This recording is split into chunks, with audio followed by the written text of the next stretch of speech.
Joe berjalan melenggang dengan sebuah tangannya memasuki salku celananya. Ketika dia melewati beberapa pengawal yang berbaris, para pengawal itu langsung membungkukkan badan mereka, bahkan Namora juga tidak terkecuali. Ketika dia sudah berdiri di depan kursi miliknya, Joe pun segera berucap dengan senyuman mengembang di wajahnya. Selamat datang untuk sahabat-sahabatku yang telah sudi memenuhi undangan dariku ini. Maafkan, jika pesta ini terlalu kecil, karena memang aku mengadakannya khusus untuk merayakan hari pertama sahabatku, Namora Habunaran, Talia Gordon, dan Cenita Patrick yang baru saja tiba hari ini di Quantum City. Baiklah, tanpa membuang-buang waktu lagi, mari kita nikmati acara ini. Jangan sungkan. Anggap saja ini adalah rumah kalian sendiri, kata Joe.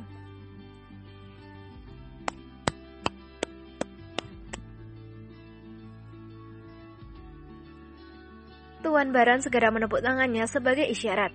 Dan tak lama setelah itu dari arah salah satu ruangan, berdatangan pelayan serta koki dengan masing-masing mereka membawa nampan berisi hidangan yang akan disajikan di atas meja para tamu. Setelah semua meja terisi, Joe pun merentangkan tangannya, mempersilahkan kepada seluruh mereka yang ada di situ untuk menikmati hidangan yang telah disediakan. Mari, silahkan dinikmati. Tidak perlu khawatir. Jika kurang, bisa ditambah. Untuk meja Silas, aku telah memerintahkan untuk memberikan kepadanya 3 kali lipat dari porsi di meja lain, kata Joe. Spontan saja mereka semua, sahabat Joe, tertawa terbahak-bahak mendengar perkataan dari Joe ini, sambil melihat ke arah meja di mana Silas duduk. Haha, sahabatku Joe, kau paling tahu apa yang aku mau, kata Silas tanpa rasa malu-malu lagi. Jika orang lain makan menggunakan pisau dan garpu, berbeda dengan Silas. Dia langsung menggunakan tangannya. Dengan diiringi alunan musik dan penyanyi yang memang diundang secara khusus oleh Tuan Baron, mereka semua kini menikmati makan malam tersebut. Semuanya yang berada di rooftop bangunan mansion itu tampak puas dengan hidangan yang tersajikan. Melihat piring di meja Silas sudah kosong, Joe segera memerintahkan kepada pelayan untuk membawakan kembali makanan yang langsung disambut dengan senyuman oleh pemuda itu. Aku bisa gemuk kalau begini, kata Silas membuat sekali lagi mereka tertawa. Ayo Silas, setahannya dirimu saja. Makanan tidak akan habis. Kau jangan khawatir, sampai perutmu pecah pun, makanan di sini tidak akan habis, kata Joe sambil tertawa. Kembali semuanya tertawa, termasuk Daniel dan Rico. Terutama Daniel. Dia melihat sekelompok pemuda itu jadi teringat akan dirinya bersama Ryan dan Jerry sekitar 20 tahun yang lalu. Ketika itu ceritanya hampir sama, yaitu Jerry mentraktir mereka makan di Lotus Mansion. Persis seperti yang lainnya, Daniel dan Ryan ketika itu juga sama-sama tidak pernah memakan makanan lezat di tingkat paling atas Lotus Mansion tersebut. 20 tahun berlalu, kenangan itu kembali terbayang. Betapa waktu begitu cepat berlalu, kata Daniel dalam hati. Diyakini dengan jiwa kebapakan mengelus pundak Joe dengan penuh kasih sayang. Paman, apakah Paman tidak mau makan yang banyak? Ayo, Paman makan saja, tidak bakalan gemuk, kata Joe sambil tertawa. Hahaha, kau ini, kalian saja makan yang banyak. Bukankah kalian ini semuanya sedang dalam masa pertumbuhan? Balas Daniel sambil tersenyum. Aku sudah cukup, nanti kalau kekenyangan, aku bisa ketiduran sampai siang. Padahal, setiap subuh aku harus berlatih, kata Joe mengelak. Kalian semua, ayo makan, kata Joe berdiri dengan piring penuh makanan di tangannya lalu menyuapi Erwan dan yang lainnya. Tuan, kami tidak pantas, jawab Erwan gugup. Apa itu tidak pantas? Kalian milikku. Pantas kataku, maka pantas bagi kalian. Ayo. Sekarang kalian duduk di sini, kita semua sama. Betul kan, Paman? Tanya Joe kepada Daniel dan Rico. Kedua lelaki paruh baya itu serempak menganggukkan kepala, mereka tanda setuju. Keempat gadis itu pun mau tak mau terpaksa duduk lagi. Mereka lalu memakan makanan yang diberikan oleh Joe dengan malu-malu. Nah, begini kan bagus. Apa kalian pintar berdansa? Tanya Joe yang langsung membuat Talia tersedak. Talia ingat bagaimana Joe menyiksa dirinya dalam acara di Hotel Mutiara Metro City. Dengan gaya dansa yang dia namai sebagai dansa hukum rimba, Tidak terhitung berapa meja yang porak-poranda karena sambaran dari kaki Joe ini. Bahkan, kakinya juga dengan ringan naik ke atas pundak para berdansa lainnya, membuat acara itu benar-benar hancur lebur oleh ulah Joe ini. Apa kau bisa berdansa, Kak? Jangan sampai. Kau trauma? Tanya Joe memotong pertanyaan Thalia barusan. Joe, ini adalah acara pesta yang bukan hanya kalian yang berada di sini.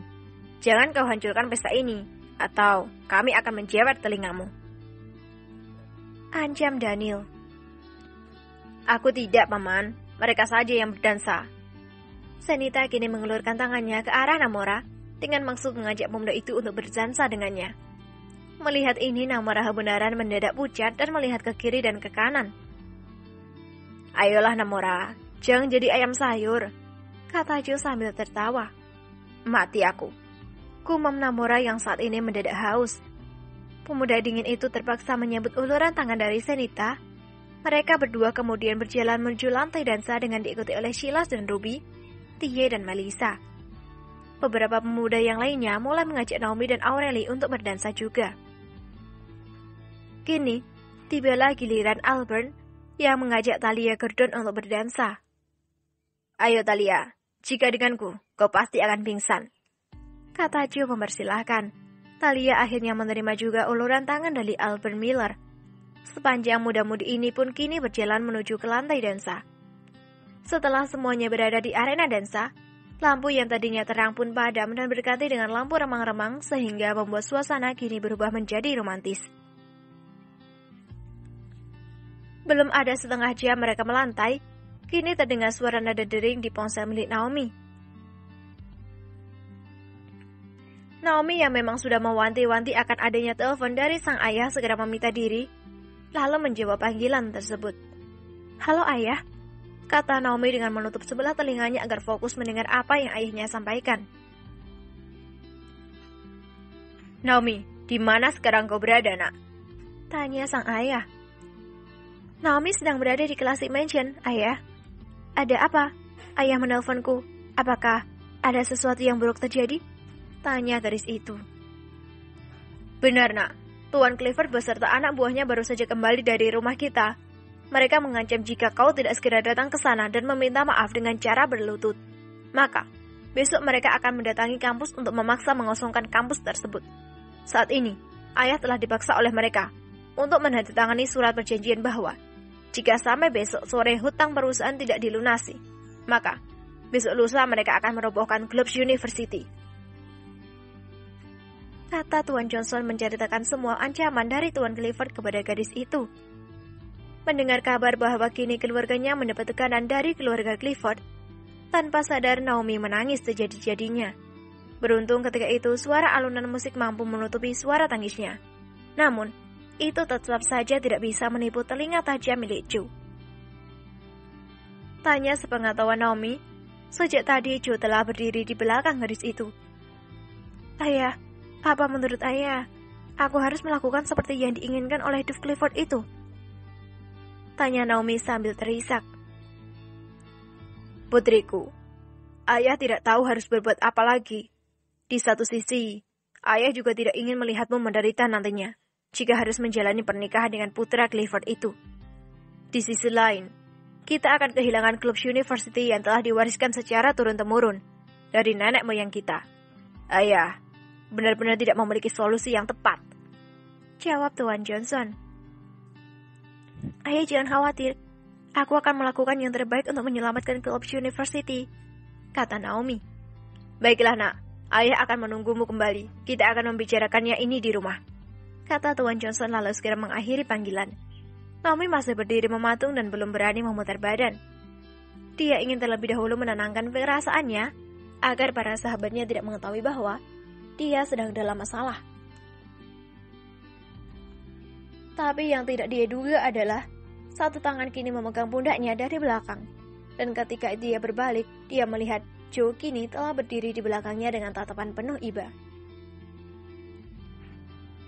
Tidak perlu dijelaskan, aku sudah tahu semuanya. Kau tenang saja, aku telah menyiapkan jebakan untuk memusnahkan keluarga Clifford ini, kata Joe dengan santai. Apa maksudmu, Joe? Tanya Naomi tidak mengerti. Sebagai jawaban, Jo kini mengeluarkan ponselnya. Dia lalu mengirim pesan kepada Ryan. Paman, mulai malam ini, lancarkan serangan ke perusahaan Clifford Kryptonite. Aku ingin mereka mengalami kebangkrutan besok siang, kata Jo tepat di depan Naomi. Bagus Jo, kau mengirim pesan di saat yang tepat. Paman telah mengetahui bahwa semua rekan bisnis di keluarga itu adalah sebagian besar perusahaan yang berada di bawah naungan Future of Company. Hanya dalam sekali serang saja, mereka pasti akan membatalkan seluruh kesepakatan bisnis dengan perusahaan itu, kata Ryan dalam balasan pesan audio tersebut. Terima kasih Paman, besok aku akan menghubungi Paman lagi, kata Jo lalu memasukkan ponselnya ke dalam saku. Sudah beres, besok Quantum City ini akan menjadi gempar, kata Jo lalu menarik tangan Naomi menuju ke kursinya untuk duduk. Apa kau yakin dengan cara ini mampu menyelamatkan klub University? Tanya Naomi. Kau jangan terlalu banyak berpikir. Aku tidak pernah setengah-setengah dalam menghabisi lawanku. Sudah saatnya Quantum City ini terbebas dari cengkraman keluarga Clifford yang semena-mena terhadap perusahaan lain. Kali ini mereka akan menuai apa yang mereka tanam, jawab Jo lalu segera menghampiri Harvey. Entah apa yang mereka dibicarakan, karena Naomi hanya melihat bahwa lelaki berbadan tegap berotot itu hanya mengangguk saja, lalu segera pergi meninggalkan tempat acara pesta tersebut.